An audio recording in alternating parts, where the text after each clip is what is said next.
Sejam bem-vindos a este importante evento dedicado à construção de ambientes seguros para as crianças e adolescentes nos espaços escolares e eclesiais. Agradecemos a presença de autoridades eclesiásticas e públicas, bem como de lideranças eclesiais que dedicam seu tempo e esforço ao trabalho de evangelização com crianças e adolescentes. Neste mês de maio, a sociedade brasileira se une em torno da campanha Maio Laranja, que busca dar visibilidade ao combate ao abuso e à exploração sexual infantil no país. A sociedade brasileira reserva o mês de maio para uma ação conhecida como Maio Laranja. Esta campanha busca dar visibilidade ao combate ao abuso e à exploração infantil no país. Segundo estudos, a cada hora, 3 crianças são abusadas no Brasil. Cerca de 51% entre 1 a 5 anos de idade.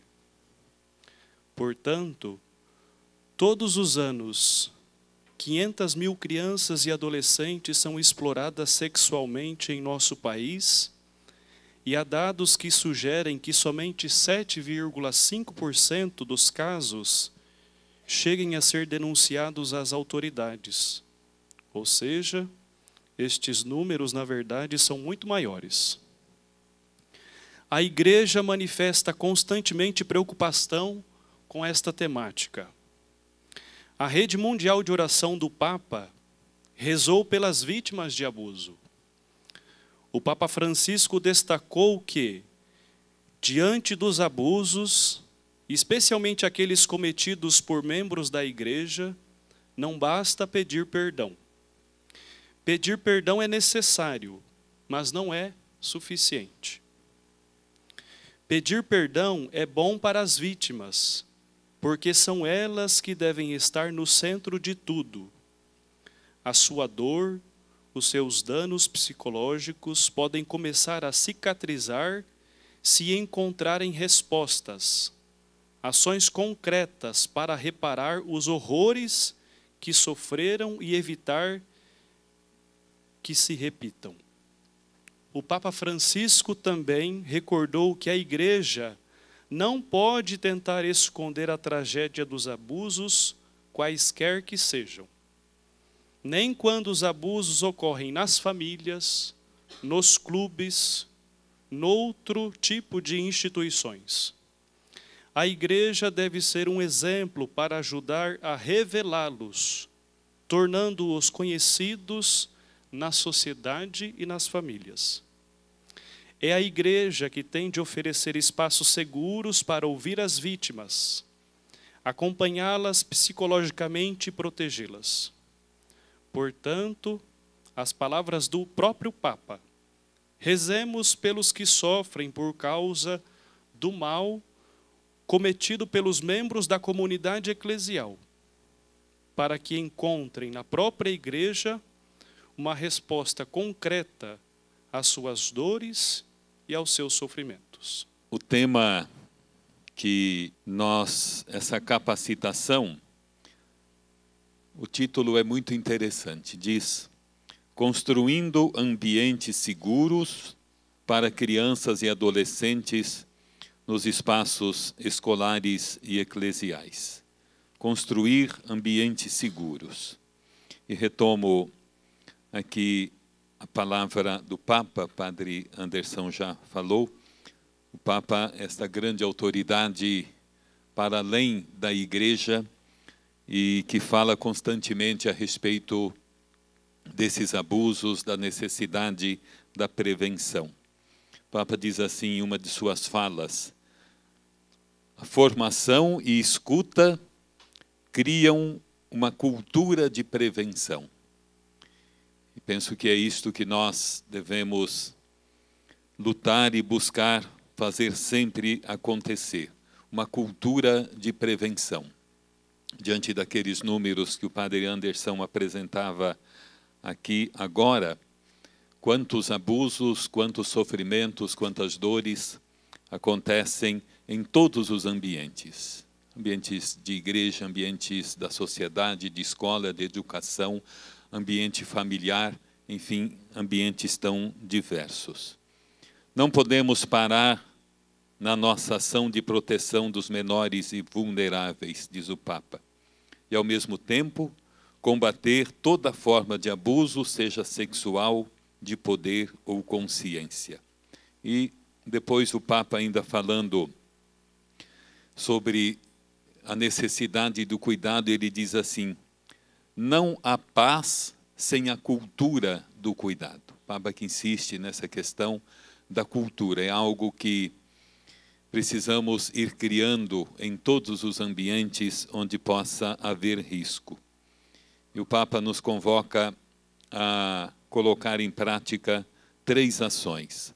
Ações de proteger, escutar e cuidar. Proteger, escutar e cuidar.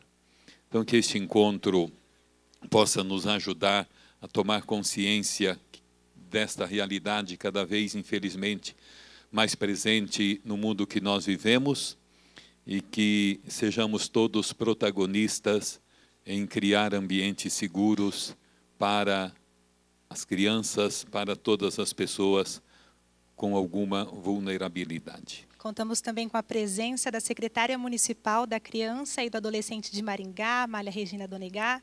Seja bem-vinda e, mais uma vez, obrigada pela parceria da Prefeitura através da Secretaria da Criança e do Adolescente neste momento formativo. É uma satisfação muito grande nós estarmos aqui. Eu sou a representante da Secretaria da Criança e do Adolescente no município de Maringá.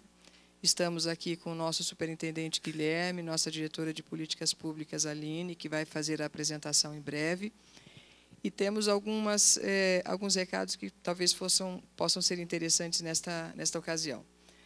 Inicialmente, a Secretaria da Criança e do Adolescente foi criada no objetivo de articular políticas públicas que versem sobre essas temáticas. Uma vez que existem muitos ambientes nos quais a gente precise se aproximar mais de temas mais específicos, com mais propriedade, outros que precisam de uma melhor regulamentação, enfim. E uma destas situações nas quais nós entendemos que fosse importante nós aprofundarmos um pouco mais essa política pública foi exatamente na abordagem das violências praticadas contra crianças e adolescentes. Isso está muito regulamentado na lei, isso vem sendo tratado já amplamente no âmbito do Ministério Federal, das políticas estaduais e municipais. Porém, no âmbito do município, nós é que fazemos a política, nós é que cuidamos das crianças, nós é que atendemos, nós é que vimos o sofrimento que elas passam muitas vezes e que tantas vezes passam por desconhecimento daqueles que podem protegê-las. Então, foi por esta razão que nós criamos o programa chamado Criança Protegida, que, na verdade, alcança crianças e adolescentes sempre, né? Então, sempre quando falarmos de crianças, certamente estaremos falando também de adolescentes, que tem por objetivo exatamente isto: oferecer informações, métodos de interpretação, de conhecimento, de se apropriar de informações que sejam úteis para a proteção de crianças e adolescentes. Porque a proteção se dá por diversos espaços, por diversas pessoas, por diversas instituições, mas, sobretudo, se dá diante do olhar apurado daquele que está preparado para compreender as violências. Neste dia, particularmente, e neste mês em particular, nós estamos no mês de maio, e nós tratamos com muito mais propriedade a questão da violência sexual e do abuso e a exploração sexual contra crianças e adolescentes. É um marco, o mês de maio é reconhecido nacionalmente, sobretudo no dia 18 de maio, que de fato é a data que nós mais respeitamos. Então, nessa ocasião, a Aline estará aqui e apresentará as modalidades de violências, mas, sobretudo, fará uma abordagem mais enfática relacionada à violação sexual. Algo que parece que está tão distante da nossa realidade, mas que, no fundo, não é assim. Nós sabemos que nós temos, do total de estupros praticados no Brasil, 70% deles são praticados contra crianças menores de 13 anos, de 6 a 13 anos. Meninas, preferencialmente pretas. Então, a realidade está muito além daquilo que nós queremos, muitas vezes, compreender. o universo de violência está muito próximo de nós. E desses 70% de casos que nós reconhecemos como sendo prioritariamente que ocorram no ambiente contra meninas menores de 13 anos, desses, mais de 40% são praticadas no ambiente familiar, dentro de casa, primordialmente pelo pai, ou padrasto, ou avô. E depois tio, tia, namorado da mãe, alguma coisa assim. Então, percebam como o perigo está muito próximo de nós. Como é que nós podemos permitir que isso possa acontecer dentro de nossas casas, prioritariamente dentro de nossas casas. Mas acontece porque muitas vezes nós não identificamos, não percebemos, não entendemos, não interpretamos, que é o que a gente gostaria de colaborar hoje para formar uma consciência, para criar um pouco mais de percepção aguçada e qualificada para isso. Então, agradecemos muito a oportunidade que nos dá a Arquidiocese e sabemos que esse momento é de muita importância, todos estão aqui engajados num propósito só e esperamos, de fato, que esse objetivo seja alcançado com qualidade, com propriedade, com eficiência, não é? Estamos sempre à disposição para oferecer aquilo que a Secretaria da Criança e do Adolescente tem para oferecer, que é o suporte, o cuidado com criança e adolescente do município. Muito obrigada. Neste momento crucial em que a proteção da infância e da adolescência tem se tornado cada vez mais urgente, reunimos-nos para nos capacitar e garantir que as nossas crianças e adolescentes se desenvolvam em ambientes seguros, acolhedores e livres de qualquer tipo de violência. A Constituição Federal, o Estatuto da Criança e do Adolescente atribuem a todas as pessoas a responsabilidade de garantir que os direitos das crianças e dos adolescentes não sejam violados, ou seja, a responsabilidade de proteger nossas crianças e os nossos adolescentes é de todos nós. Pais, educadores, líderes religiosos, autoridades, membros da comunidade eclesial e da sociedade civil. É preciso que cada um faça a sua parte para criar um mundo onde as crianças e adolescentes possam se sentir seguras, amadas e respeitadas. Convido a palestrante da noite, Aline Gabriela Pascaroli Casado, diretora de Políticas Públicas da Secretaria da Criança e do Adolescente de Maringá, mestre pelo Centro Universitário de Maringá, especialista em Ciências Penais pela Universidade Estadual de Maringá, graduada pela Universidade do Oeste Paulista, professora universitária desde o ano de 2013 e advogada desde 2006, atuante nas áreas civis e criminais. Com seu conhecimento, experiência e dedicação frente a esta temática, nos iluminará o caminho com as seguintes abordagens: o que é e como acolher a revelação espontânea de vítimas de abuso sexual e realizar denúncias de forma adequada, estratégias para tornar paróquias, comunidades e escolas mais seguras para as crianças e adolescentes e o papel da Igreja, como cada um pode contribuir para a proteção das crianças e dos adolescentes. Seja bem-vinda, Aline. Inicialmente, eu quero agradecer a presença de todos. Eu sei que no início de semana, friozinho, tudo para ficar em casa, todos nós estamos dispostos a discutir uma temática tão sensível, tão delicada, mas extremamente importante nessa criação, nessa proposta que a Secretaria da Criança e do Adolescente e a Arquidiocese adotaram, principalmente no mês do Maio Laranja, que é a questão de construção ou de proporcionar às crianças e aos adolescentes esse ambiente seguro. E a gente entende que todos os ambientes devam ser seguros para a criança e para o adolescente. Bom, eu queria, como a gente tem pouco tempo para poder falar sobre todo o tema, então eu já vou iniciar explicando para vocês a questão do programa Criança Protegida. a Secretaria da Criança e do Adolescente, ela não está pautada ou não centra suas atividades apenas na violência sexual, muito pelo contrário. Existe uma série de políticas públicas que estão sendo desenvolvidas pela Secretaria da Criança e do Adolescente, e uma delas está, né, ancorada no que nós chamamos de Programa Criança Protegida. Esse programa, ele partiu, na verdade, de uma legislação que nós temos, que é a Lei 13.431, de 2017, que trata de várias formas ou tipos de violência praticada contra criança e adolescente. Essa lei, especificamente, ela fala de 5 violências. Então, a violência sexual, a violência psicológica, a violência patrimonial, a violência institucional e a violência... Espera que eu vou ter que voltar. Institucional, sexual, psicológica, patrimonial, física. Obrigada. Então, essas violências, elas estão todas identificadas na Lei 13.431. O Criança Protegida, inicialmente, a partir dos dados que nós temos de violência sexual contra crianças, dessas que o padre Anderson mencionou na fala, né, em que dados mais atuais dizem que a cada hora no Brasil, 4 crianças e adolescentes são vítimas de estupro no Brasil. A cada hora, 4. Ou seja, a cada 15 minutos nós temos uma vítima de violência sexual. Isso em relação a dados de estupros, tá?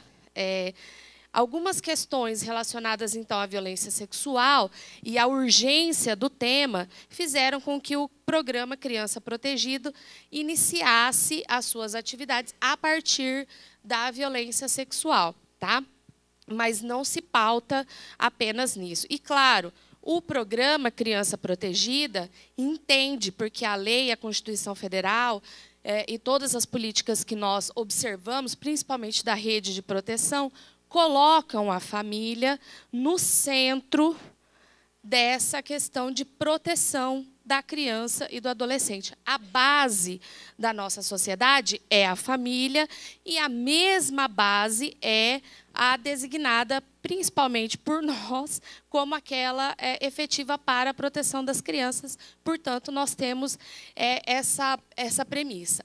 A gente também precisa falar, nesse momento, da Constituição Federal. A Constituição Federal é a nossa lei máxima, digamos assim, e ela estabelece, no artigo 227, vários atores responsáveis pela proteção de crianças e adolescentes. Então, é dever da família, ali eu destaquei para vocês esses atores primordiais na proteção, com esse dever de proteção em relação à criança e ao adolescente. Então, a família é o principal elemento ou principal protagonista na questão da proteção da criança e do adolescente. A sociedade, e é aqui, neste ponto exatamente, que eu e todos vocês nos colocamos como responsáveis por crianças e adolescentes. É nosso dever, inclusive, essa proteção. E, claro, do Estado, de assegurar às crianças e aos adolescentes e ao jovem, com absoluta prioridade, direito à vida, saúde, alimentação, enfim. Mas vejam, o que é mais importante que eu queria destacar para vocês, além de colocá-los a salvo de toda forma de negligência, discriminação, exploração, violência, crueldade e opressão. Esse é o principal elemento descrito pela Constituição de que nós somos os principais responsáveis. É nosso dever deixar que todas as crianças e os adolescentes não estejam submetidos a essa questão de violência, de exploração, de crueldade ou de qualquer outro tipo de situação que os coloquem numa situação de vulnerabilidade. Eu trouxe para vocês dados de 2019 e 2021, porque eles são gritantes. os novos dados de 2022 e de 2023, eles devem sair na próxima, até o final desse semestre. Mas, vejam, só esses dados aqui já dão uma noção do quão drástica é a violência contra a criança e adolescente. Então, olha, nós tivemos, nesse período de 2 anos, com vítimas entre 0 e 17 anos, um total de 129.844 casos. Não são poucos, são quase 130 mil casos registrados de violência contra criança e adolescente. 23.494 lesão corporal, 28.098 maus tratos, 73.442 casos de estupro. É muito desproporcional. 1.093 casos de exploração sexual e 3.717 casos de morte violenta intencional. Aquelas em que a criança foi vítima de um homicídio, a pessoa queria desde o início essa prática, né? Bom, então, a nossa preocupação está exatamente aqui, ó, nesse número alarmante de violência sexual contra crianças e adolescentes. Mas é importante a gente entender ainda que a violência sexual, ela pode ser tanto a hipótese de abuso sexual, quanto exploração sexual e tráfico de pessoas. Tudo isso é violência sexual contra crianças e adolescentes. Então, bem genericamente, a violência sexual, ela é qualquer conduta que tenha algum tipo de constrangimento para a criança e para o adolescente a praticar, a presenciar conjunção carnal ou qualquer outro ato libidinoso. E isso tudo com a possibilidade de exposição do corpo em foto ou em vídeo por meio eletrônico ou não. Então, esse tipo de violência, às vezes, ela não vai deixar nenhum tipo de vestígio no corpo dessa criança. Quando, por exemplo, ela é colocada numa situação em que você vai fazer uma foto dessa criança, um vídeo dessa criança, ou que você obrigue essa criança, o constrangimento ele tem essa conotação da criança se ver obrigada, por conta da sua vulnerabilidade, a, por exemplo, assistir um vídeo em que haja ali por exemplo, uma situação de uma relação sexual. Então, esse tipo de situação caracteriza violência contra criança e adolescente, tá? Eu não vou dar aula de penal para vocês, a ideia não é essa, mas é importante que a gente tenha esse tipo de identificação clara de onde é que nós estamos, do que nós estamos falando exatamente. Qual tipo de violência? Todas essas, tá? Bom, esse dado eu não poderia deixar de trazer para vocês, tá?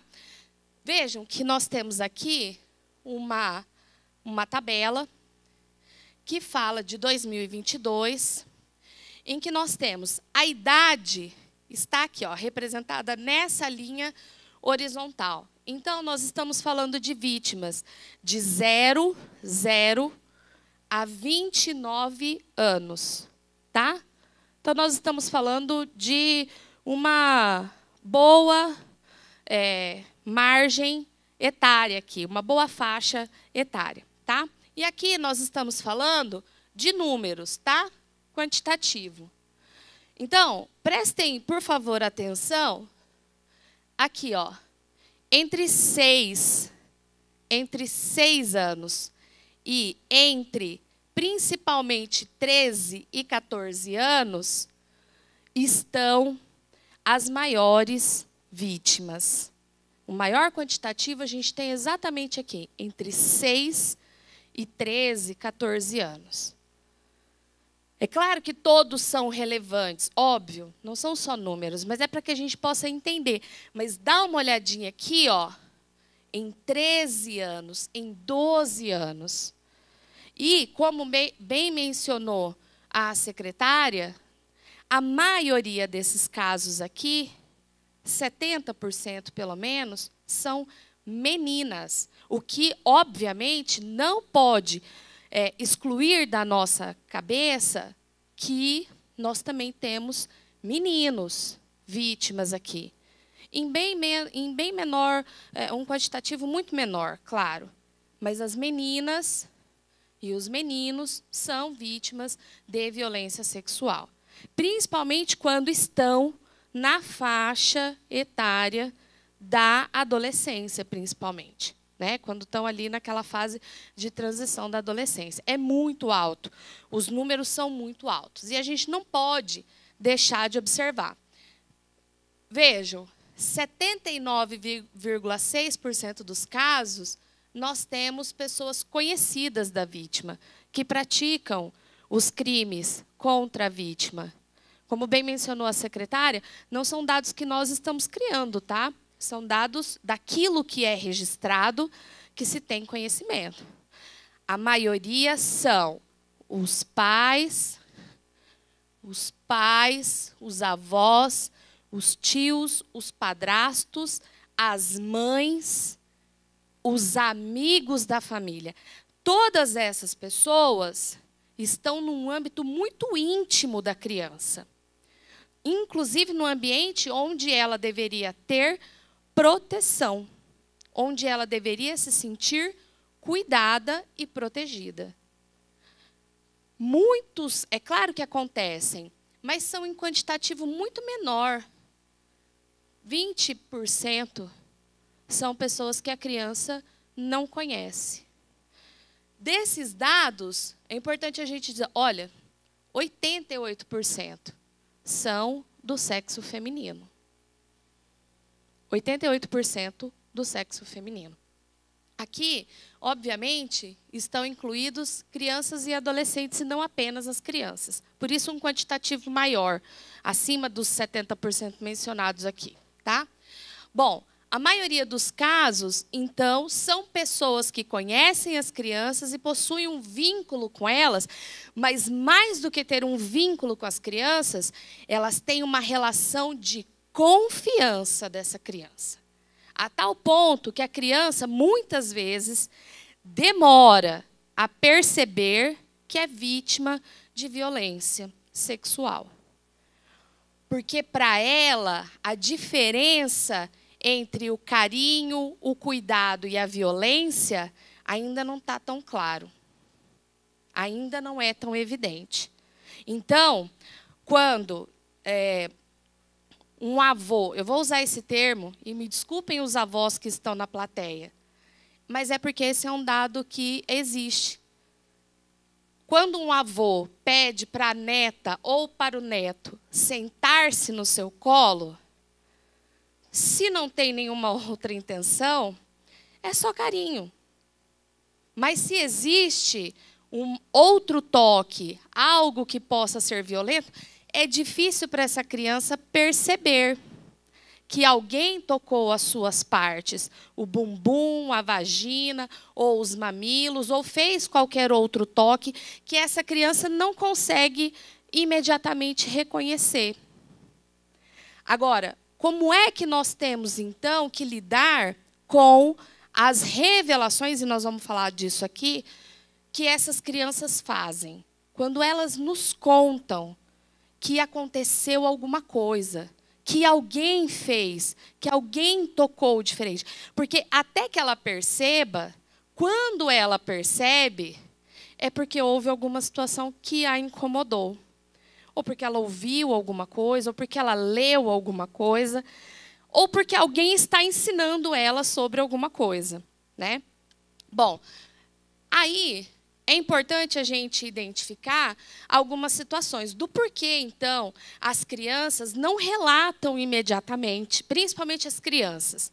Mas com os adolescentes a situação é a mesma, tá?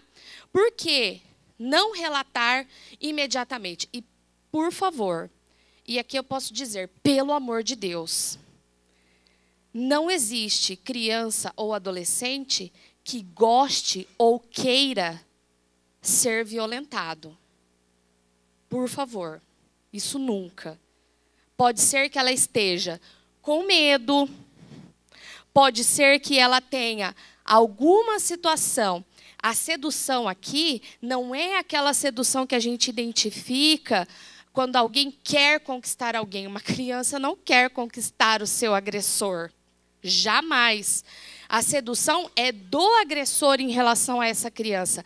Algum artifício que ele utilize, e pode ser uma violência que pode ser inclusive física, praticada contra essa criança, que ela não consiga se desvencilhar das garras, digamos assim, do seu agressor.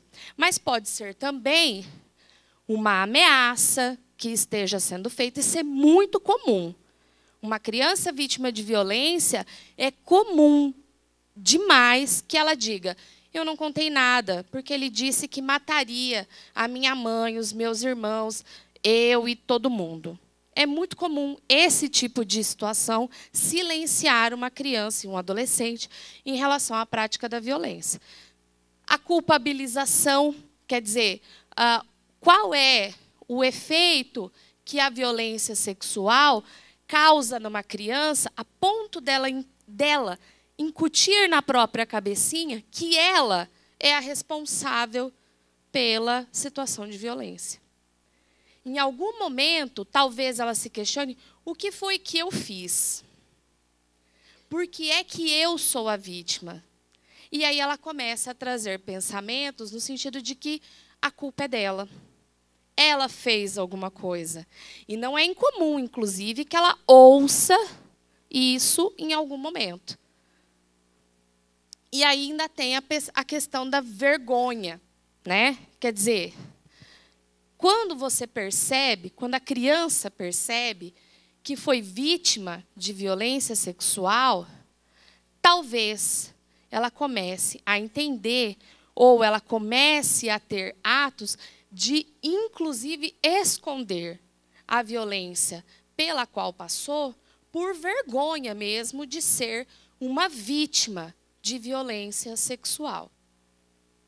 Então, esses elementos, existem outros tantos, mas esses são os principais elementos que eu gostaria de trazer para vocês, para que quando estiverem diante de uma criança, porque a ideia dessa capacitação, aqui tem catequistas? Quantos catequistas, só para eu ter uma ideia, estão aqui? Nossa, que número expressivo. Obrigada por vocês terem vindo. Coroinhas, tem? Coroinhas também tem bastante. Bom, vejam, vocês, catequistas, não são raras as vezes em que vocês são o adulto de referência e o adulto de confiança de uma criança e de um adolescente, que vem contar, talvez, não sei, na época em que eu fazia catequese, eu chamava minha catequista de tia. Ainda chamam vocês de tio e tia? Não? Bom, é catequista agora? Tá bom. Então, eu chamava de tia, mas são pessoas, assim como o professor, assim como o tio, a madrinha, de repente, né? São pessoas de confiança da criança. Vocês estabelecem semanalmente contato com essas crianças e vocês tocam essas crianças. Eu estou falando de tocar no sentido eclesial da palavra, né? Vocês tocam essas crianças, a ponto delas enxergarem em vocês, eventualmente, um adulto de referência, um adulto no qual elas podem confiar. Confiar, inclusive, uma revelação, que para eles é um peso gigantesco e que, em algum momento, eles acabam se valendo de vocês como um ponto de apoio em relação ao que eles estão sofrendo, passando ou vivenciando. Então, a ideia é que vocês consigam perceber essas situações e que vocês consigam encaminhar essas situações. Essa é a ideia da nossa conversa, digamos assim, hoje, tá? Bom, Então, é importante que vocês saibam dizer para essa criança e para esse adolescente que não é culpa dele ou dela ter sido vítima de violência sexual, que não precisa sentir vergonha. E é importante que tudo isso esteja muito claro para vocês. Bom, então, falando sobre revelação espontânea, quando uma criança, olha, o nome já diz, ele já é praticamente autoexplicativo, revela espontaneamente alguma circunstância ou situação de violência que essa criança ou esse adolescente viveram ou estão vivendo. Então, é chegar e contar. Sabe, catequista? Então, ontem aconteceu isso e revela. E aí? O que você faz? Sai correndo? Chama o padre? Sei lá mais quem? O coroinha, pede para o coroinha, sai correndo, vai lá, chama o padre, chama o bispo, chama o frei, sei lá. Vejam, é isso que a gente quer.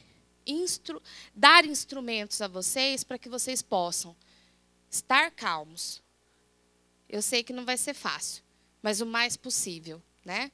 Para que essa criança também esteja calma ao falar com vocês. Então, a revelação espontânea é exatamente isso. A criança conta para alguém. E se ela contou para você, você é o adulto de referência ou de confiança dessa criança. O mais importante é que você não quebre essa confiança. Mas isso não significa que você vai guardar segredo. Entendeu a diferença? Você continua sendo o adulto de confiança dessa criança e desse adolescente, mas sem guardar segredo, porque a ideia não é essa. Bom, então, o que é que a gente vai fazer? Isso aqui é um passo a passo que uma psicóloga, Tiziana Bula, que foi gerente de políticas públicas da secretaria, estabeleceu como uma metodologia simples, mas eficaz, em relação ao acolhimento dessa criança. Nós estamos falando de uma revelação, de uma situação de violência, e como é que vocês vão conduzir essa revelação, ok? Então, a primeira dica é, fica calmo. Você não pode ser a pessoa que vai estremecer, que vai ficar desesperado e sair correndo, procurando alguém para te ajudar. É você que vai ajudar. Você precisa estar calmo. E vamos imaginar que vocês estão lá no momento da catequese, né? Então, a criança te puxa de canto e fala, olha, ontem ou hoje, seja lá qual for, ou há anos, eu estou passando por essa situação. Ela vai te contar. E aí, você precisa ficar calmo. Primeiro, para controlar o resto da turminha que ficou ali, e dizer, olha, eu vou ali e já volto. Não derrubem a igreja. E você tira essa criança dali. Porque já pensou?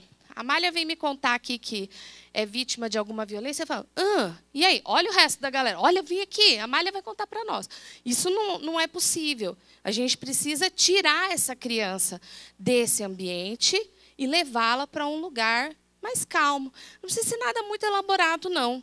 Comentava com o padre Anderson que se toda paróquia tivesse uma salinha simples, mas que fosse minimamente adequada, uma cadeira, um sofá, alguma coisa, para que essa criança pudesse estar confortável para contar para aquela pessoa de referência o que foi que aconteceu.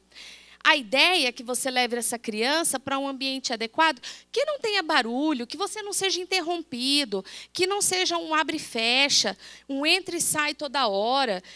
Não pode ser um depósito, por exemplo. Né? Não pode ser um depósito de materiais que todo mundo entra o tempo todo para pegar.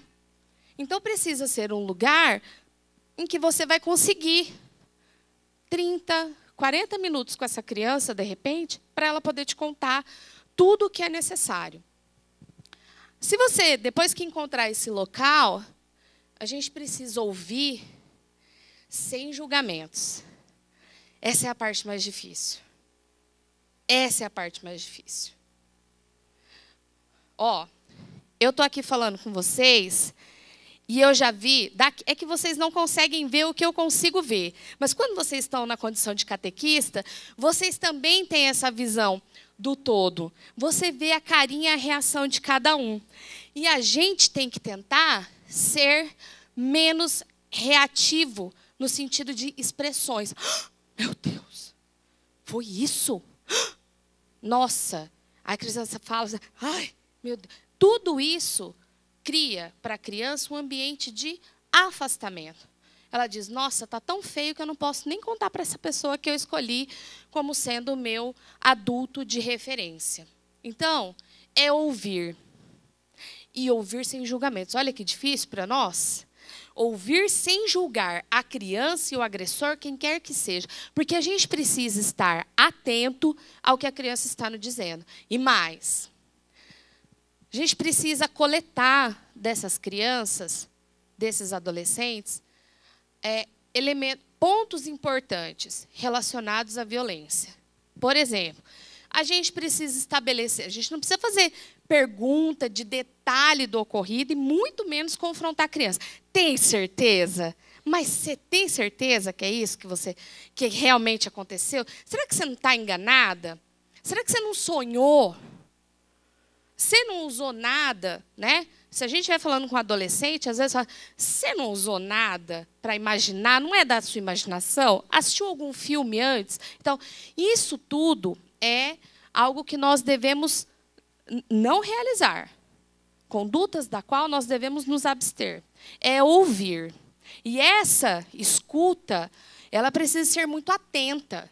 Porque a criança pode relatar, por exemplo, primeiro que a gente não precisa tratar como coitadinha, mas a gente precisa identificar quem praticou essa violência contra você. E olha, não é perguntar, foi seu pai? Foi sua mãe? Foi seu tio? Ou foi seu avô? Nós não podemos induzir essa criança a uma resposta. É importante que a gente entenda isso. A criança vai relatar, olha, eu acho que ontem alguém mexeu no meu corpo. Alguém tocou nas minhas partes íntimas. Quem fez isso? Você viu quem era? Quando isso foi? Está vendo que eu não estou perguntando detalhes do ocorrido, eu estou perguntando da situação. Quem fez? Onde fez? Por quanto tempo está fazendo? Para que a gente tenha uma noção de qual é o período. Se essa criança tiver noção, claro. Se a gente estiver falando de criança muito pitiquinha, o ontem, o hoje e o amanhã para ela tem uma diferença zero. Não tem diferença nenhuma. Você perguntar para o meu moleque ali de 5 anos, o que é o ontem? Quando que foi que você foi lá? Ontem, semana passada, mês passado, não tem essa noção temporal. Mas dependendo da criança, talvez ela consiga te dizer, olha, foi ontem. Mas há quanto tempo isso tem acontecido? Ah, faz bastante tempo. Olha, faz bastante tempo, então a gente consegue identificar que está ali de uma forma quase que perene, quase que diária, né? Aí, nós ainda temos que perguntar, então, onde, quem, quando, há quanto tempo, se essa criança conseguir identificar tudo isso. Mas eu não estou perguntando mais nada. Eu não estou tentando tirar dessa criança detalhes da ocorrência. Ela precisa te relatar. Ela vai falar para você. E por que é importante você entender tudo isso? Porque porque eu vou mostrar para vocês que vocês serão os responsáveis, e isso é importante. Vocês são responsáveis também, todos nós somos, pela proteção dessas crianças. Ah, mas eu vou ser chamada na delegacia. Vai. Ah, mas eu vou ser ouvida. Vai. Vai sim. Você não quer proteger criança e adolescente? Então esse é seu papel. É isso aí que a gente precisa fazer. Parar de se esconder. Porque quanto mais a gente se esconde, mais casos acontecem todos os dias. Quanto mais a gente fica na turma do deixa disso, mais as coisas acontecem dentro das nossas casas, dentro das nossas igrejas, dentro das nossas escolas e dentro de todos os outros lugares onde as crianças deveriam estar protegidas. Então, nesse caso, você foi a pessoa escolhida. E é você que vai ser responsável pela proteção dessa criança. Vejam, mas mais do que isso, a gente não pode fazer promessas daquilo que a gente não vai conseguir cumprir. Isso é o mais importante. Jamais digam para essa criança, fica tranquila, nunca mais você vai ver essa pessoa na sua vida. Não é bem assim. Hoje você não volta para sua casa. Talvez você não consiga cumprir isso daí. Vai sair da sua casa hoje, se o agressor estiver dentro da casa da criança. Talvez você não veja isso se cumprir exatamente nesse prazo. Então, quando eu digo para vocês que vocês são as pessoas de confiança e que vocês precisam manter essa confiança, é por isso que nós viemos aqui para trazer para vocês o que vocês vão dizer para essa criança. Você precisa dizer para ela, olha, nós vamos comunicar quem precisa ser comunicado. Ela precisa saber que essa informação não vai parar em você. Porque, na verdade, ela está te pedindo socorro. Ela está pedindo, pelo amor de Deus, me ajuda. Eu não sei se eu posso contar com outra pessoa além de você. Você é tipo uma boia de salvamento para essa criança que está sufocada pela situação de violência que talvez ela esteja vivendo.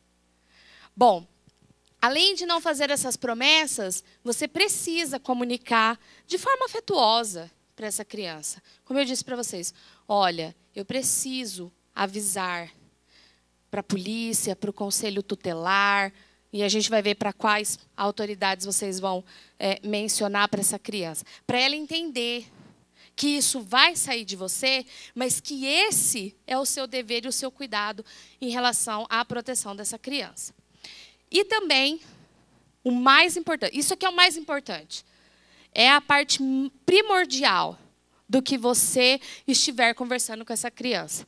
Você sempre vai perguntar se ela quer te falar mais alguma coisa e, principalmente, se ela já contou isso para alguém. Isso é importante. Você também vai poder dizer, olha, por exemplo, está lá falando com o conselheiro tutelar. A criança me relatou que contou para a mãe, para a tia, para a avó, para a madrinha, para a professora da escola, para a vizinha, e ninguém fez nada. Todas essas pessoas são responsáveis e todos vocês serão responsáveis no que se refere a essa revelação espontânea. Não contou, não levou para as autoridades, nós temos uma conduta omissiva de vocês. A omissão também pode gerar responsabilização. Então, não fazer nada é muito pior para você do que fazer, tá? Bom, mas eu não quero deixar vocês com medo. Não é para deixar vocês com medo. É só para vocês terem uma dimensão da responsabilidade de vocês. Tomara que isso não diminua o número de catequistas no ano que vem, né? Bom, então, como é que nós temos que encaminhar aqui as questões relacionadas à revelação espontânea? Então, você acabou de ouvir essa criança te contou alguma coisa, você se manteve calmo o suficiente para levar ela para um lugar em que ela tenha maior liberdade para te contar o que aconteceu, como aconteceu, quem fez, por quanto tempo. E ela te relatou tudo. Ótimo. Nós temos uma questão, não quero ser tão técnica, mas eu quero que vocês entendam que existem violências que deixam vestígios, marcas, e existem violências que não deixam. Por exemplo, a violência física, se hoje tivesse o calor de 40 graus que estava alguns dias atrás, e eu estou aqui de moletom, de calça, toda coberta, coloco uma blusa, uma gola, você fala, essa mulher está muito louca, ou ela está, né? Ou tem alguma coisa errada para ela estar vestida praticamente da cabeça aos pés, pode ser que ela esteja toda marcada. Então, são sinais que a gente vai percebendo. Adolescente é um pouquinho mais complicado, né? Alguém aqui tem adolescente em casa? Tem? Então, vocês estavam lá no calor de 40 graus e ele pegou um moletom para ir para o colégio, para sair com os amigos, e um sol de rachar mamona lá fora? Pois é, mas isso é um processo também da adolescência, né? Não quer dizer necessariamente que é vítima de violência, mas a gente precisa ficar atento. São sinais pequenos, sutis, eventualmente, né? Bom, então você recebeu essa revelação e aí a gente precisa entender que algumas violências, então a violência física, por exemplo, ela deixa vestígio. Você pode ver uma marca, você pode ver um corte, você pode ver, né, uma cintada, uma chinelada, uma surra de vara, de mangueira, e aí vai, né? Os instrumentos são variados. Podem deixar marcas. Isso são vestígios, né? Agora, outras violências, por exemplo, a violência psicológica, ela não deixa vestígio nenhum. Nenhum. Mas ela está lá. Mas não tem vestígio. Então, eu queria falar com vocês que o fluxo, uma das políticas, e eu considero a mais importante, que a Secretaria tem trabalhado há 2 anos, a Secretaria da Criança e do Adolescente tem trabalhado há 2 anos, é um fluxo de atendimento de criança vítima de violência. Isso aqui está no fluxo. Isso aqui está no fluxo. E aí, é importante que vocês entendam. Por que eu coloquei ali, ó, violência sexual até 72 horas? Pode ser violência física também, é o mesmo caminho, tá? Por que até 72 horas? A violência sexual, nesse prazo de 72 horas, existem procedimentos profiláticos que são necessários, inclusive para a proteção dessa criança. Tá? Após esse período, então, se é uma violência que aconteceu há 4 meses atrás, há 6 meses atrás, não é que ela deixa de ser importante ou ela vai ser tratada com uma importância menor. Pelo contrário, é tão violência quanto a que aconteceu ontem. Mas o procedimento é diferente, os encaminhamentos são diferentes. Tá? Então, e aqui, eu coloquei aqui, não exatamente o que está no fluxo, mas o que se aplicaria a vocês, a essa comunidade, a comunidade que eventualmente tem ali contato com a criança durante um momento da catequese, uma missa ou qualquer outra atividade que esteja no âmbito da igreja. Tá? Então vamos lá imaginar aqui. A primeira coisa que aconteceu foi a revelação, você levou a criança, ela te contou. Logo depois, se é uma violência sexual e foi praticada, está dentro dessas 72 horas, você tem 2 coisas que a gente precisa tomar cuidado. Quando você conversa com a criança, você pergunta, quem? Você está tentando identificar, está dentro da sua casa ou não está dentro da sua casa? É alguém com quem você coabita? Coabitar é habitar de forma conjunta, concomitante. Então, por exemplo, eu coabito com os meus filhos. Moro com eles no mesmo ambiente doméstico, no mesmo domicílio, na mesma residência. Então, você precisa perceber, pela conversa com a criança, se essa pessoa coabita ou não com a criança e com o adolescente. Por quê? Porque o procedimento é diferente. Se não coabita, vejam, vocês têm a responsabilidade de comunicar à família. Vamos imaginar assim, ó. Chegou lá o seu catequizando, né? O seu catequizando e falou assim para você: olha, fui vítima de violência, tal, e foi um amigo da minha família. Estava lá no churrasco no final de semana. Foi sábado isso daí, ó. Dentro das 72 horas. Mas ele mora lá com vocês? Como é que é? Mora no fundo da casa? Mora na casa? Não, não mora, só foi lá no churrasco. Ok. Então, não coabita com a criança. O que eu faço? Aviso a família. Eu preciso comunicar à família que essa criança relatou essa situação de violência. Com a criança ali do meu lado? Não. Essa criança, você precisa avisar essa criança. Olha, eu preciso avisar a sua mãe, ou o seu pai, ou a sua avó, ou a pessoa que é responsável por você. Avisou essa pessoa, se ela não for, se o agressor não coabita com a criança, você avisa a família e orienta a família que, porque está dentro do prazo de 72 horas, essa criança precisa ser levada imediatamente ao hospital universitário, que é a referência no município em relação aos cuidados com essa criança ou com o adolescente. Tá? Tudo bem? Entenderam? Aciona a família, orienta a família a levar. Tudo bem. Mas, vamos imaginar, é sua mãe da criança. Você entregou o problema para a família e ok? Finalizou? Seu papel nessa história acabou? Deixa para lá?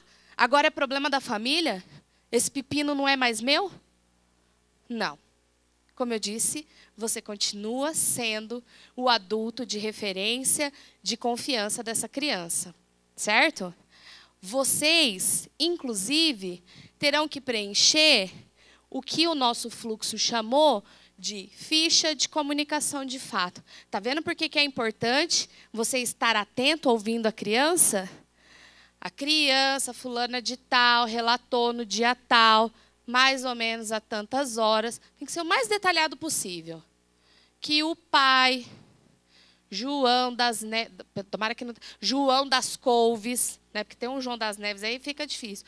João das Couves, que praticou o ato XYZ, nos dias tais, em tal lugar, quando ninguém estava, quando a criança estava sozinha, mais ou menos no horário do almoço, mais ou menos no fim da tarde. É conforme o relato da criança. Mas você precisa dar o maior número de informações possíveis. E não precisa ser da violência em si. É do que circunda esse fato. Quem foi, onde foi. A criança relata que isso é recorrente, desde que ela se entende por gente. Imaginou? Se ela soltou essa frase, precisa estar ali. Alguém precisa ter noção de que isso acontece de forma reiterada, né? Você vai fazer essa comunicação de fato e isso não fica para você, nem para o padre, nem para o freis, para ninguém.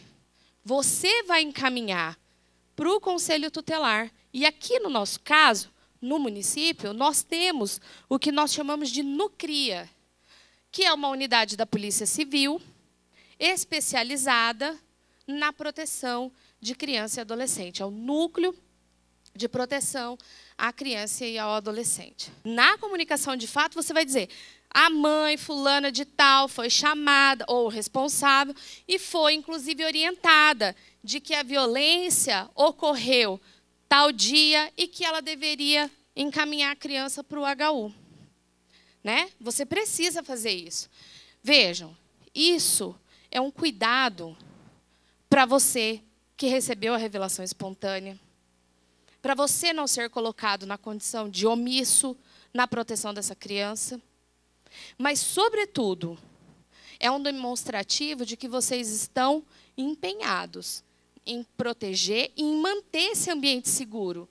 Uma criança vai conseguir entender: olha, ontem eu contei para a minha catequista, sabe o que aconteceu? A polícia foi acionada. E isso. Então, assim, pode acontecer de vocês terem inúmeros casos sendo revelados. O HU, ele tem um departamento especializado, específico, para o atendimento dessa criança. Então, a triagem da criança, a coleta de exames em relação aos vestígios, né, que eventualmente tenha nessa criança, inclusive na identificação. Vamos imaginar que não tenha nenhum vestígio do tipo sêmen nessa criança. Pode não ter, mas pode ter uma marca, pode ter algumas circunstâncias ou situações que vão ser evidenciadas pela equipe técnica, médica do hospital. Né? E ali eles estão preparados para esse... vamos imaginar, se essa criança teve ali, foi vítima de uma conjunção carnal. Né? Todo mundo sabe o que é uma conjunção carnal? Ótimo. Então, a gente, né, assim, se você tem essa hipótese, a criança toma ali uma série de medicamentos contra as DSTs, contra uma eventual situação. Sim, mas não apenas elas, né, essa específica. Tem outras situações que podem ser de doenças, né, transmissíveis a essa criança. O que era IML, agora é polícia científica. Então, no HU, eles são chamados e aí eles fazem esses exames, né, esses laudos, digamos assim, a respeito da violência sofrida pela criança. Tá? Agora, vamos imaginar que a gente tem uma outra situação, e aqui eu acho que fica um pouquinho mais complexo. Tá? E se o agressor vamos colocar o pai da criança, tá? Então, ele mora com a criança, ele está no mesmo ambiente que a criança, tá? O que nós vamos fazer? De novo, tem lá a revelação espontânea. Só que nesse caso, como é que você chama a família se o agressor está lá? Aqui, o órgão de proteção em relação à criança é o Conselho Tutelar. A Secretaria se orgulha bastante, né, e tem motivos para se orgulhar, da criação da 3ª unidade do Conselho Tutelar. Né? É mais uma política pública que, a partir do esforço da Secretaria, foi implementada na gestão, a criação do 3º Conselho. A gente precisa avançar muito mais. Com certeza a gente precisa, mas o 3º foi uma conquista importante. Então, nós temos hoje 15 conselheiros tutelares no município de Maringá. 15. Cada conselho tutelar conta com 5 membros. Tá? Vamos imaginar, são 15 pessoas. Para uma cidade de 400 mil habitantes, a gente sabe que, vamos imaginar que você chame ele ali num dia que tem uma demanda gigantesca, tá? Então, nós estamos com uma criança vítima de violência sexual até 72 horas, tá? Você identificou que o agressor coabita com a criança, você chama o conselho tutelar, liga para um desses números aí, mas você escuta do conselheiro, por exemplo, assim: olha, eu estou atendendo neste momento 3 ocorrências. Eu vou levar pelo menos umas 2 horas para chegar aí. Entendeu a dificuldade? Talvez você não consiga que o conselheiro venha atender naquele momento, por qualquer motivo. Tá? O que você faz? Devolve a criança para a família e tenta na semana que vem ver se você consegue um conselheiro disponível para poder proteger? Não. Nesse caso, a gente precisa encaminhar essa criança ao hospital universitário. Olha como a gente está numa seara importante aqui. Nós estamos falando de uma criança que é vítima de violência. Nós estamos falando de uma criança vítima de violência sexual ou física, que acabou de te contar que ela é vítima disso, mas o agressor está dentro da casa dela. O conselheiro tutelar, que seria a figura mais indicada a proteger essa criança, levá-la até o hospital universitário, não pôde vir. O que você faz? Devolve a criança? Tó, mãe. Leva ela de volta para o agressor que está lá dentro da casa dela. Eu não conseguiria nem dormir nesse dia. Né? Então, encaminha essa criança para o hospital universitário. Porque nós temos que identificar essa violência. Tá? Nós temos. E mais, se você não levar, você, me desculpe, o senhor não levar, você pode ser responsabilizado por isso, pela questão da omissão. Tá? Eu sei que não é o mundo mais confortável, mas é o mundo mais adequado em relação à proteção das crianças. Ali do HU, você vai fazer o encaminhamento para o NUCRIA. Olha, recebi uma criança aqui, vítima de violência, chegou com a catequista, né? Entregaram a criança, tem tais e tais situações, a violência aqui, vai ser feito o boletim de ocorrência pela Polícia Civil. O conselheiro tutelar, o conselho tutelar será acionado, porque se nós estamos falando de uma vítima que o agressor coabita com a vítima, existem medidas de proteção que o conselho tutelar pode adotar imediatamente. Por exemplo, o acolhimento dessa criança. se ele identificar que é uma situação, né, muito grave, ou o pedido de afastamento do agressor do lar. A diferença que vocês têm que ter em mente é assim, ó, o agressor está ou não dentro da casa da criança. Porque se ele está, a gente talvez tenha que ter a etapa de acionar a família, pode ser uma etapa que coloca essa criança ainda mais em risco muito maior. Tá? Então, na verdade, vamos imaginar que essa criança relata para o catequista que no caminho da escola para a catequese, ela foi vítima de violência, de um sujeito que estava no ponto de ônibus. Você vai tentar buscar informações dessa pessoa. Alto, magro, baixo, gordo, cabelo branco, preto, azul, amarelo, curto, comprido, usa óculos, não usa, estava de boné, estava de tênis, estava de calça, não sei o quê. Então, na verdade, aqui, o que a gente está... É muito simples. No trajeto, não precisa ser só dentro de casa, pode ter sido na rua, no trajeto para a catequese. É conhecido da criança, coabita com a criança, é um caminho. Não coabita com a criança, ela pode nunca ter visto essa pessoa. O caminho é outro. Vamos imaginar que passaram as 72 horas. A situação de violência com a criança aconteceu há 2 semanas atrás, há 1 semana atrás, 7 dias. Então, não estamos mais dentro das 72 horas que são necessárias, encaminhar para o HU e tal. Tá? Então, de novo, o que você vai observar? O agressor está ou não está na residência dessa criança? Coabita ou não coabita com essa criança? Qual é o risco que essa criança corre se ela voltar para casa e continuar com o agressor depois de me relatar a situação de violência? Tá? Esse é o principal pensamento de vocês. 2 coisas vocês vão observar. Passou ou não passou 72 horas? Mora ou não mora com essa criança o agressor? É isso. E os caminhos são diferentes. Tá? Se não passou 72 horas, aí você vai, mora ou não mora com a criança, o agressor? E aí você dá os encaminhamentos. Tá? Bom, então, a criança já passou as 72 horas e o agressor mora com a vítima. Você aciona o conselho tutelar. Primeira coisa que vocês vão fazer, acionar o conselho tutelar. Liga para o telefone.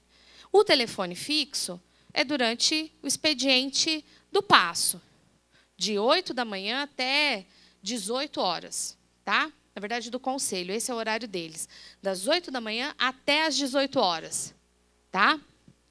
Agora, passou desse horário, você está dando aula... Você está lá na catequese, na segunda-feira, às 19h30. A sede do conselho já fechou. Pega o telefone celular que está aí e liga até alguém atender. Não ligou nenhum, liga no outro e liga no outro até que alguém atenda. Né? Então, você diz, olha, eu estou aqui com uma situação de uma criança que acabou de me relatar uma situação de violência. E o agressor mora na casa dessa criança. Eu preciso que você venha até aqui. Tá? Ele é que vai adotar as medidas de levar essa criança para, por exemplo, a Polícia Civil para registrar o boletim de ocorrência em relação a essa criança. E aí entender se é o caso de alguma medida de proteção. Tá? Se por acaso, mesmo caminho, tá? Se por uma eventualidade, um acaso total, o conselheiro não pode vir, por qualquer motivo, vocês encaminham para o NUCRIA, que é a unidade da Polícia Civil. Um detalhe, tá? O NUCRIA também tem um horário de atendimento, ele não faz plantão, porque tem só um delegado para atender. Então, atende basicamente no horário de expediente. Ai, mas eu acabei de saber, segunda-feira, 19h30, o que eu faço? Polícia Civil, lá da Mandacaru, a 9ª SDP. Tá? Leva lá. E lá vão ser feitos os encaminhamentos. Tá? Todos. Assim como seria no NUCRIA. Tá? Tudo bem? Entenderam? Ótimo. E depois, você continua sendo responsável por preencher uma comunicação de fato, encaminhar para o Conselho Tutelar e para o NUCRIA. Mas como é que vocês vão encaminhar? Para o Conselho Tutelar e para o NUCRIA? Como vocês vão encaminhar? Pombo, correio? Vai lá, leva lá. E-mail. relata a comunicação do fato que você tem. Se identifica. Eu sou o Padre Anderson da paróquia tal. Eu sou a catequista e atuo na paróquia tal. Tal dia eu estava na catequese, na turma X, na paróquia Y, e a criança, e vai fazer o relato daquilo que você ouviu e encaminha.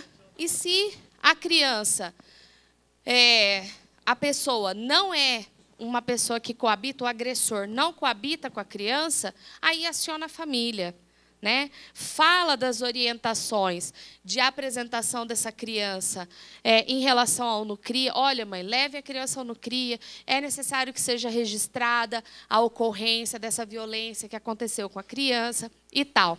Mas você vai fazer a ficha de preenchimento, vai preencher a comunicação de fato. Tá? É isso. Essa é a melhor estratégia para a gente proteger criança e adolescente, para que esses ambientes sejam seguros, né? Para que o local ali onde as crianças estão sejam realmente seguros, de que o guarda, né, que está ali monitorando o local não vai ser a pessoa que vai violentar essa criança. Quando uma criança está se desenvolvendo de forma saudável, quando ela está se desenvolvendo de forma adequada, ela tem um comportamento de criança. De criança. Ela brinca, corre, pula, chora, né? Mas existem algumas coisas, quando interfere, quando existe uma violência interferindo nesse desenvolvimento saudável, natural, regular de uma criança, ela começa a apresentar sinais. Cuidado. Eu não estou dizendo que isso, você olhar a criança, você vai dizer, essa criança é vítima de violência, tenho certeza. Tá? Não é isso que eu estou dizendo. É que vocês estão semanalmente com essas crianças. Talvez vocês passem muito tempo com essa criança, muito mais do que até um familiar dessa criança. Então, existem algumas coisas que você pode perceber naquela criança ou naquele adolescente que está fugindo do que naturalmente essa criança é, do que normalmente essa criança se apresenta para você naquele ambiente da catequese. Então, e todos esses aspectos com o adolescente fica ainda mais relativizado. A gente tem que tomar muito mais cuidado. Porque o adolescente, na fase da adolescência, ele tem uma agressividade maior, uma irritabilidade maior, o humor é péssimo pela manhã, pela tarde, à noite, de madrugada, qualquer horário. É um horário terrível para você falar com um adolescente, porque ele está irritadiço. Né, por si só, é da fase da adolescência. Lembrem-se de vocês na adolescência, que docinho que vocês eram, como era bonito ver vocês na adolescência, né? Tão carinhosos, tão calminhos, né? Então, assim, ó, isso tudo aqui, para a adolescência, a gente tem que ter um pouco de cuidado. Pode ser só da fase da adolescência. Não necessariamente revela ou está relacionado com uma questão de violência. Mas é muito comum que esteja. Tá? Então, raiva e agressividade e uma irritabilidade sem um motivo, tá? Sem algo que justifique. Tá? A questão da dificuldade escolar, uma criança que tem muita dificuldade na escola. Só que, numa dessas capacitações da Ticiana, da doutora Ticiana, ela disse que o inverso também é muito possível que aconteça. Uma criança que começa a se dedicar de forma super diferente ou muito dedicada à escola.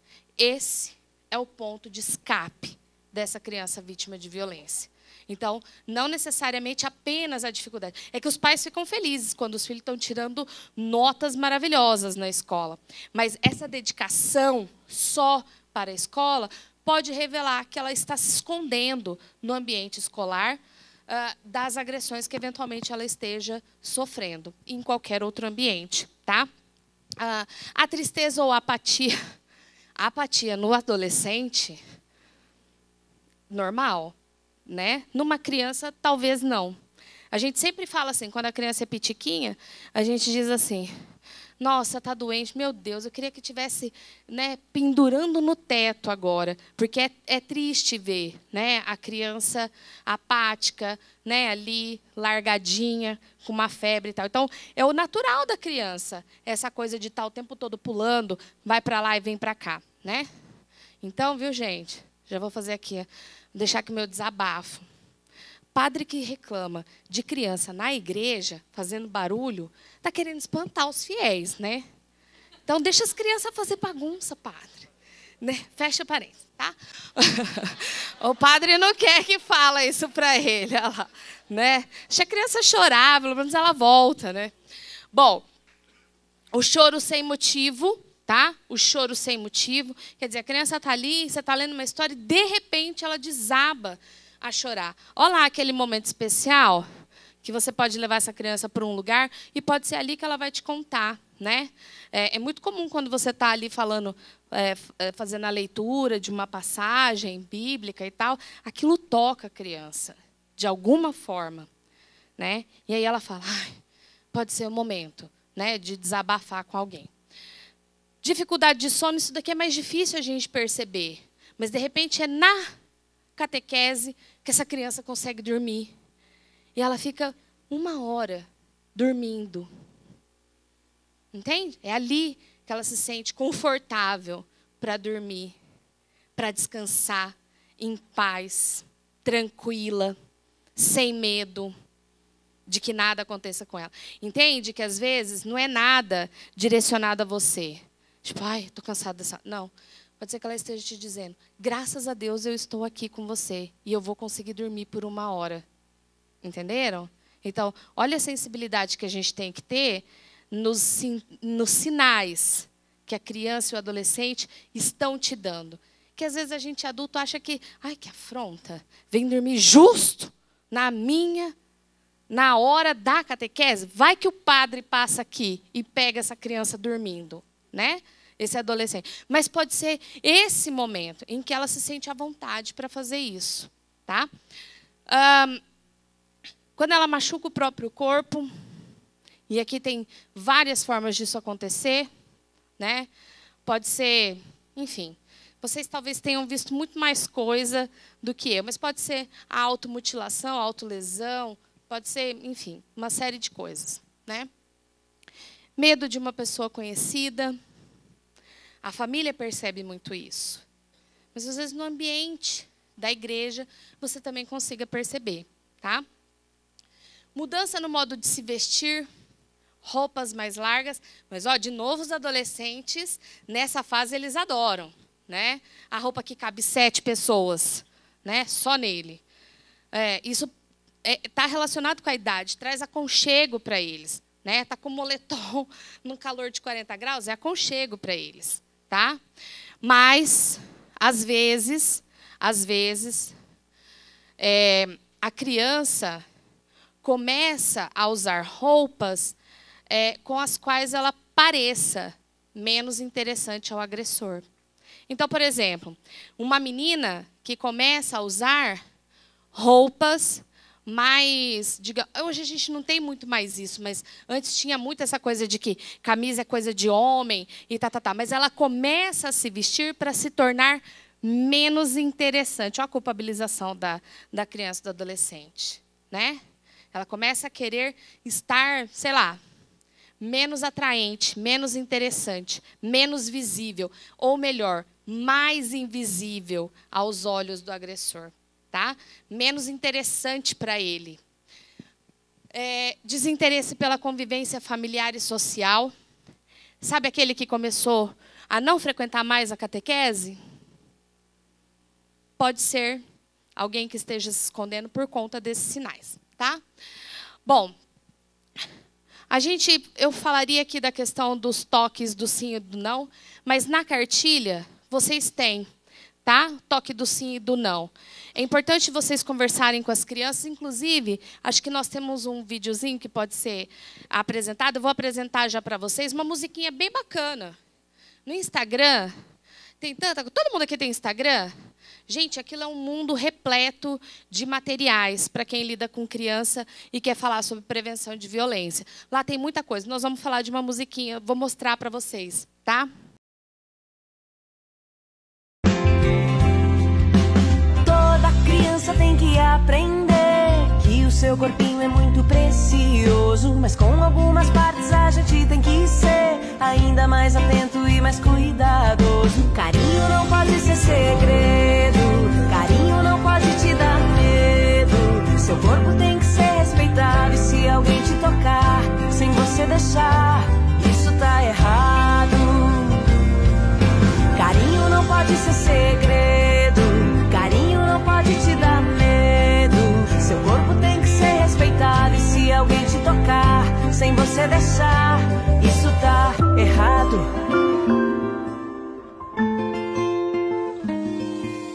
Essa página, inclusive, Estatuto ECA, tem um monte de material bacana, importante, que vocês podem compartilhar, né, com, sabe, todo mundo aqui tem grupo de WhatsApp com os pais?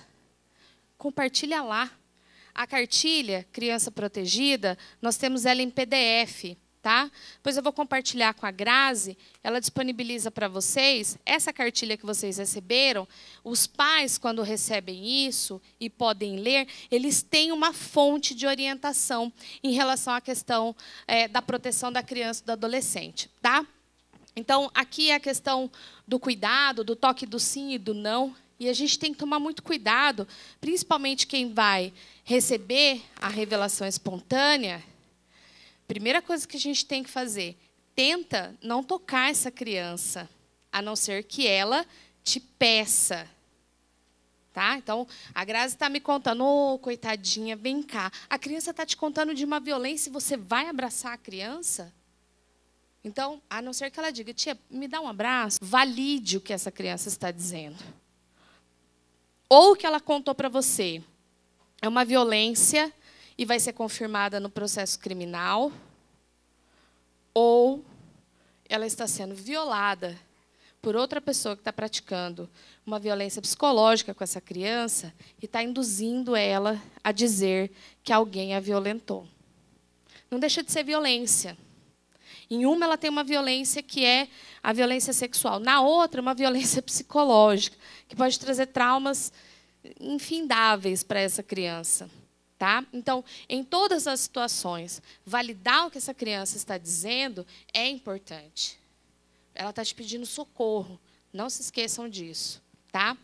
A questão da criança, toda vez que a gente tem conhecimento, o encaminhamento é para o conselho tutelar, imediatamente. Não foi feito, ou não tem essa situação, aí a gente procura no CRIA, claro, observando aquela questão de ser ou não dentro das 72 horas. Tá? A ideia de proteção, eu tive que trazer isso aqui para vocês. Toda pessoa, de acordo com a Constituição, é considerada inocente até que haja qualquer coisa de prova em contrário. E aqui, para nós, é com sentença penal, condenatória, definitiva e tarará. Né? A gente precisa ter esse cuidado. Alguém pode estar sendo vítima de uma situação injusta, né? E é por isso que o processo está aí para apurar se houve ou não situação de violência. Né? Mas a gente precisa proteger a criança em todo e qualquer lugar, principalmente dentro da igreja. Por que a secretaria se dedicou tanto ao fluxo de atendimento de criança, com base na Lei 13.431, de 2017?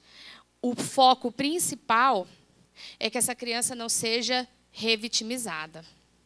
Então, quando a gente pega a criança pela mão, sai arrastando, leva para o padre ouvir, volta, leva para não sei quem ouvir. Ai, vem aqui, conta para o fulano. Ah, encontra outra catequista no corredor, conta aqui para a tia aqui que você ouviu.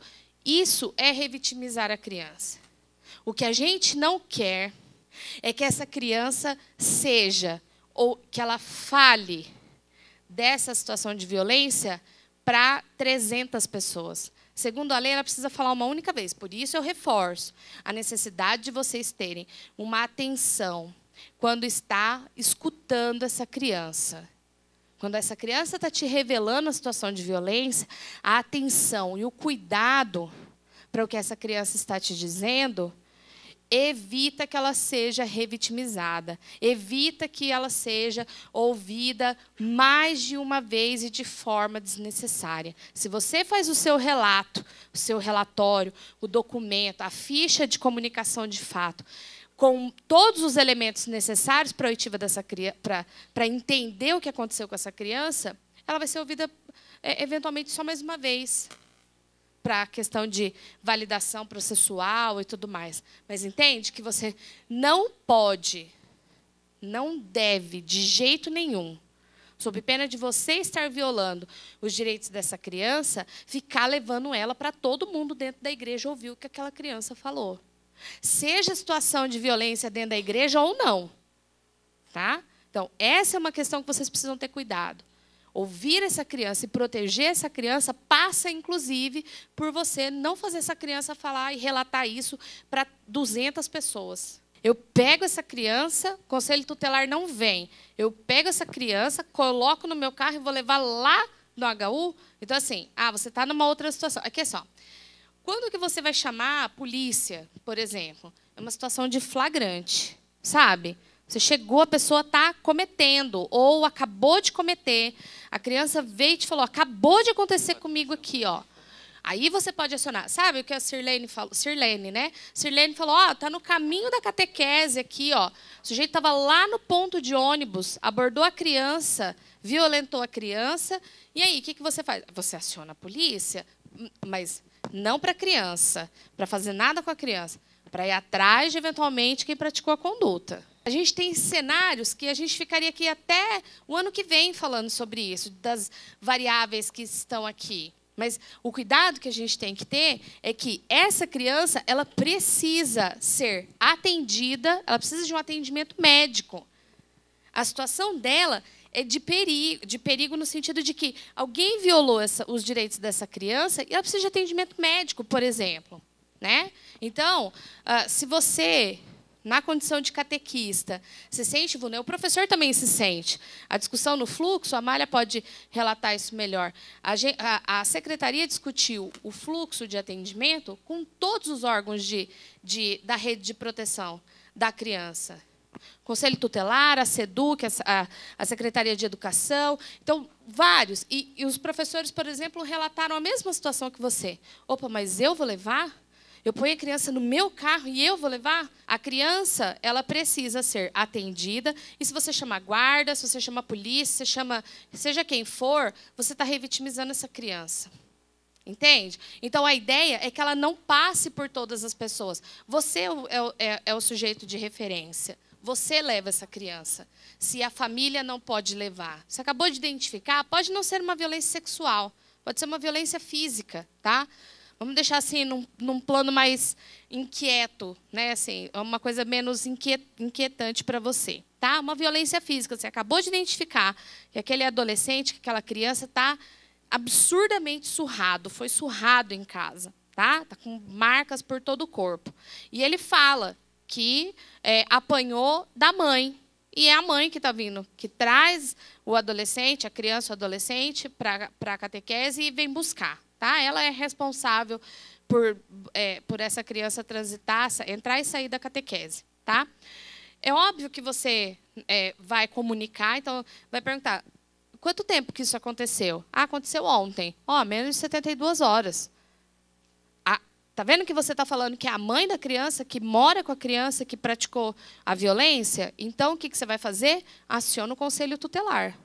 O conselho tutelar não apareceu, não pôde te atender por algum motivo, tem alguma questão, não consegue te atender, a mãe da criança está chegando no horário de você entregar a criança. Está vendo a importância de você pegar essa criança e levar, encaminhar essa criança para a autoridade policial? Se for antes das 18 horas, você leva direto no NUCRIA. Se for depois, você leva para a nona. Você fala, acabei de receber dessa criança aqui, ó, a informação de que ontem ela apanhou da mãe, está cheia de marca e tal.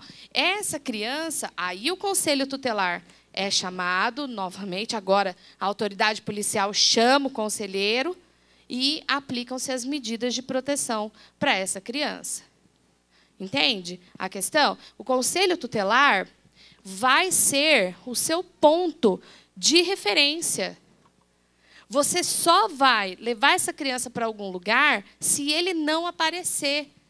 E eu trouxe isso para vocês porque pode acontecer, mas é o mais improvável que aconteça. Se você liga para o conselheiro, liga para o conselho tutelar e relata a situação de violência, ele vem atender. E pode ser que ele mesmo diga, olha, a mãe da criança vai chegar, mas você aguarde, peça para ela aguardar, porque pode ser que tenha alguma coisa, pode ser. A gente sabe que pode estar lidando, por exemplo, como mencionou o padre, de alguém que seja violento, alguém que queira partir. Mas a gente vai, infelizmente, nós estamos sujeitos a isso.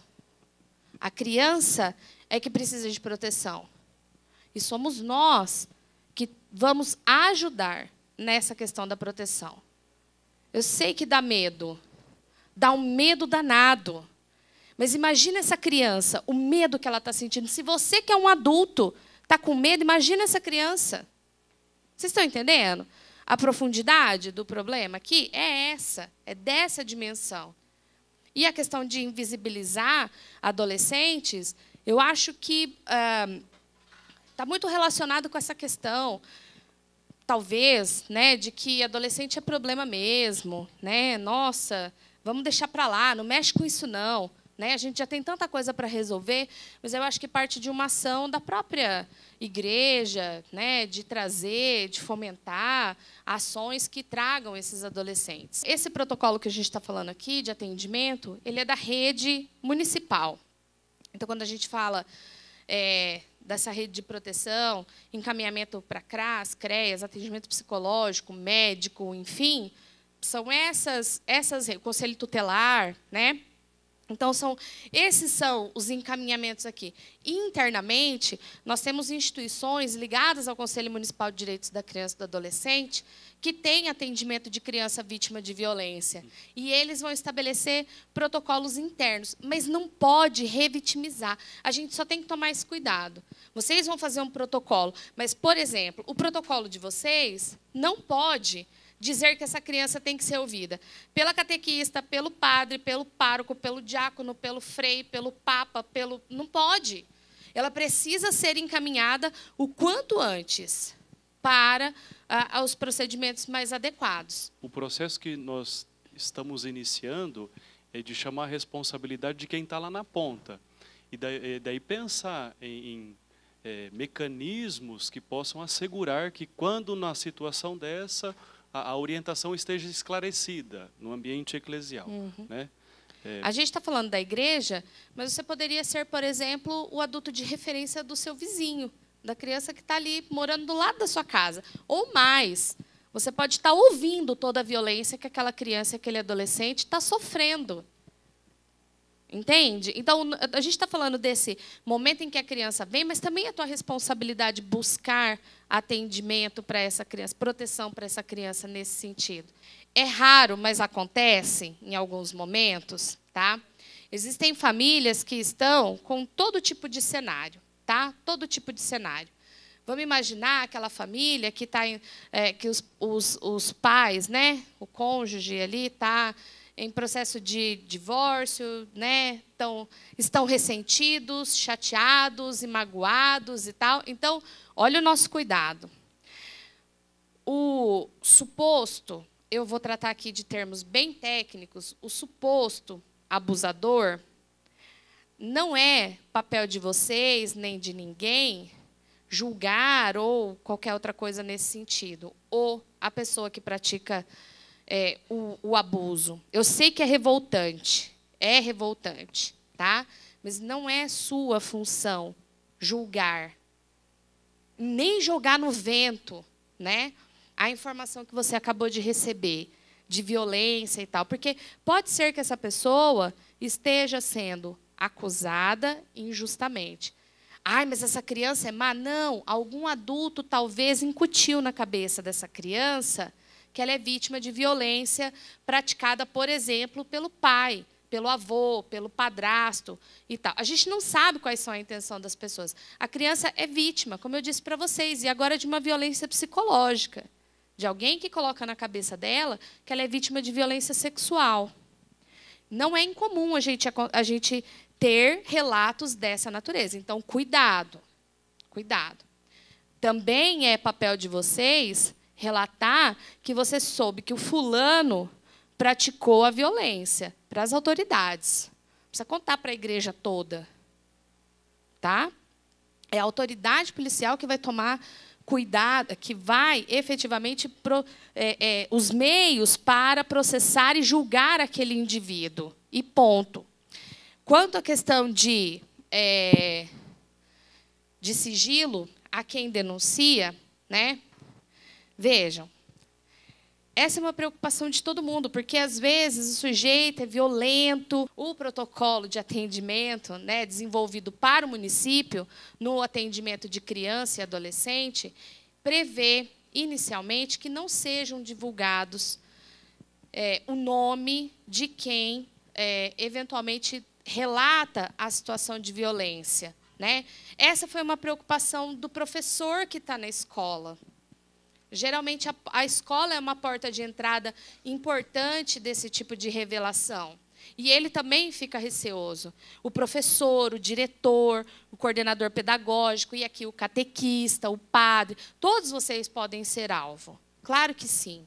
A pessoa pode ser perigosa, pode, né, estar armada, enfim, qualquer coisa nesse sentido. Então, é importante, pode ser que isso aconteça, né? Uma preservação da sua identidade, mas não se iludam. Se vocês forem chamados, vocês terão que dar o depoimento de vocês. E isso é gravado. Você pode pedir o sigilo processualmente. Existe a possibilidade de proteção da testemunha, eu não estou falando daquele programa de proteção da testemunha, não. Eu estou falando da sua identidade não ser revelada para o sujeito que praticou o crime, ali, o suposto crime. Tá? Então, isso é possível. O processo penal tem essas possibilidades. Né? É só você chegar lá para o juiz e falar: olha, eu tenho medo, não quero aparecer. Eu não quero que esse sujeito saiba que eu é que denunciei, que eu estou aqui. Eu quero os meus dados protegidos. Esse sujeito é perigoso. Lá na comunidade já matou, que a gente sabe, 3 essa semana. Né? Sei lá, vamos colocar nesses termos. Mas, assim, ó, esse cuidado existe. Tá? Agora, eu consigo garantir para vocês que esse sigilo vai se manter? Infelizmente, não. Mas é possível que vocês façam essa solicitação, esse pedido. A igreja, eu posso dizer assim com toda tranquilidade, ela canoniza, torna canônica tudo aquilo, esse protocolo apresentado, porque é o que a igreja vem fazendo na sua caminhada. Vocês sabem que nós temos todo no site da diocese tem lá uma página, uma aba, onde você vai entrar e poderá fazer denúncias em relação aos clérigos e religiosos, né? Padres, diáconos, bispos, né? e religiosos. Ali você faz a denúncia, né? Assim por diante. Nós estamos também trabalhando uma questão de desenvolver um protocolo de promover espaços seguros, né? Espaços eclesiais seguros, né? Nesse sentido. O protocolo, vamos dizer assim, as orientações que a Aline apresentou também são as nossas. Essa questão de não conduzir a vítima, né, a outras pessoas, isso não pode, Por isso, é preciso se reunir e preparar mais ainda nossos catequistas para poder encaminhar bem essa situação. Então, e eu espero que quando a gente fizer o anúncio, vocês, né, compareçam, né, para a gente poder debater, né, e realmente criar um protocolo, né, bem prático para a nossa comunidade eclesial. Vocês do acampamento, dos coroinhas, né, catequistas, já começam a pensar e trocam uma ideia com os demais membros ali. Olha, o que está assim frágil demais nos nossos trabalhos aqui? O que está expondo demais? Para quando surgir uma reunião, a gente poder conversar e você trazer elementos concretos também.